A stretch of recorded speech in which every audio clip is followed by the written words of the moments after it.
Thank you for watching this video. Today I'll be talking about different fish species. We're gonna kick it off with the largemouth bass, so let's get going. The largemouth bass is one of the biggest fish in my life. The way I caught it was off the dock with a worm and a sinker when I was about 5 years old.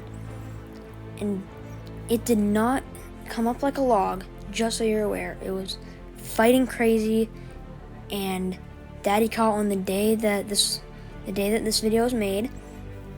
They're massive fish. So I caught one, and that's that fish. Now I'll talk about the smallmouth. The only reason the smallmouth is different from the largemouth, it'll tell you in the audio recording, but we're going to talk about the smallmouth. The only reason the smallmouth bass is different from the largemouth bass is because, I'll say that at the end. The smallmouth bass was caught by me using a tentacle jig off the rocks next to my dock. So the only reason the smallmouth is different from the largemouth is that smallmouth live in groups and largemouth don't, and smallmouths' mouths only go under their eye when largemouths go behind their eye. So that's that fish, and I guess I'll keep talking till this runs out. The smallmouth is definitely smaller most of the time, and their fins look a little bit different. So here we have northern pike. I'm gonna get going in the actual video because I don't want to say too much before I start the audio recording, so I'll get into that. The northern pike is one of the most fascinating fish I've caught. I've caught 4. 3 were the average size of a northern pike. 1 was about 7 inches long.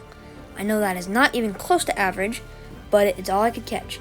So I caught 3 of these pike on lures. 1, which was my most recent one, on a minnow. So a minnow and a bobber. So that's that fish. Let's move on to the next. And now we have carp. I'll say all the information about it in the video, so let's go. Carp is the biggest fish of my life so far. 7 pounds on an old scale, 8 pounds on a normal scale. That's how much it weighed. It was very thick. It wasn't very long, but it was just very thick. That's how it weighed so much.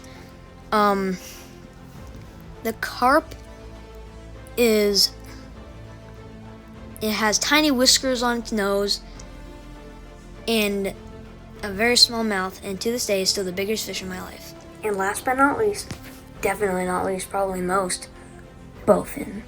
So make sure you finish the video just to watch that. The bowfin, hence Bowfin Brothers, is one of the biggest fish of my life. They get huge, but I caught a tiny one. I was using a worm and a sinker off the end of the dock, and it did not come up like a log, just like the largemouth. It fought super hard, and I just like talking about bowfin because that's why we named the channel Bowfin Brothers, because we just love them so much. And here comes Dane. Thanks for watching this video. If you want to see our last video, look for a symbol like this. If you want to see our first video, look for something else like this.